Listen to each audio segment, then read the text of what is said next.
نحمده ونصلي ونسلم على رسوله الكريم اما بعد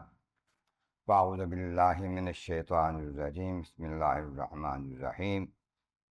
ان الصلاة كانت على المؤمنين كتابا موقوتا صدق الله العظیم۔ حمد و ثناء رب کریم اور درود و السلام اور سید خیر الانام کے بعد قرآن پاک کی سورہ فتح النساء کی آیت نمبر 103 کے کلمات طیبات تلاوت کرنے کا شرف حاصل کیا، جس میں خالق کائنات نے ارشاد فرمایا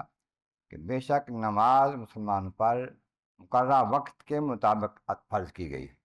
کے ساتھ ادا کرنے کا حکم دیا گیا ہے۔ تو اس سے یہ جاننا چاہیے کہ نماز وقت پر ہوتی ہے، وقت سے پہلے نہیں ہوتی۔ ہر نماز کو اس کے صحیح وقت میں ادا کرنا ضروری ہے، جبکہ دو مختلف وقتوں کی نمازیں ایک نماز کے وقت میں جمع کرنا درست نہیں ہے بغیر وقت ہونے کے۔ شریعت نے ایک دن اور رات میں پانچ نمازیں مسلمانوں پر فرض کی ہیں۔ ہر نماز کے علیحدہ علیحدہ وقت مقرر کیا ہے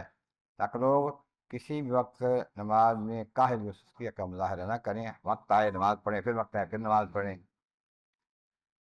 تو قرآن پاک کی اس آیت مبارکہ سے یہ دل ملتا ہے کہ ہر نماز کو وقت مقرر پر ہی ادا کرنا درست ہے۔ کسی نماز کو اس کے اپنے وقت سے ہٹ کر دوسری نماز کے وقت میں ادا کرنا درست نہیں ہے، ایسا کرنا اللہ تعالیٰ حکم کے خلاف ہے۔ سنن نسائی شریف میں جیسے پاک ہے، عبداللہ بن مسعود روایت ہے، کہتے ہیں قال صلی اللہ علیہ وسلم یصلی الصلاۃ لوقتہا الا بجامع وعرفات۔ نبی کریم رحمت عالمین صلی اللہ علیہ وسلم وقت مقررہ پر ہی ساری نمازیں پڑھتے تھے، ہاں ما سوائے دو مقام کے، ایک ایک عرفات کے میدان میں اور ایک مزدلفہ میں۔ یہ حضور صلی اللہ علیہ وسلم نے فرق ڈالا، وہی ہمارے واسطے سنت بن گیا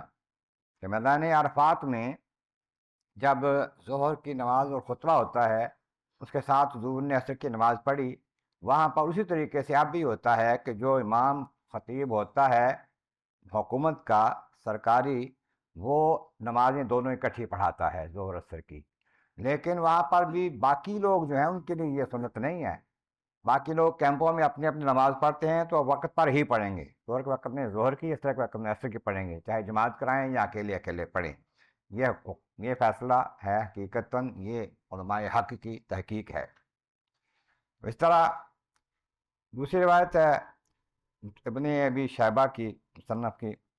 ابی موسیٰ حضرت موسیٰ رضی اللہ عنہ سے روایت ہے، الجامع بین الصلوات من غیر عذر من الکبائر، میں کہ بغیر نہایت مجبوری کے، عذر کے، نمازیں جمع کرنا بغیر وقت ہونے کے، یہ کبائر میں سے، کبیرہ گناہوں میں سے ہے۔ مصنف عبد الرزاق میں ہے، ابو العالیہ سے روایت ہے، ان عمر کاتب الی ابی موسیٰ، جناب عمر رضی اللہ عنہ ابو موسیٰ کو روایت ہے کہ انہوں نے ان کو لکھ کے بھیجا، وعلم جان لو انا جامع بین الصلواتین من الکبائر الا من عذر،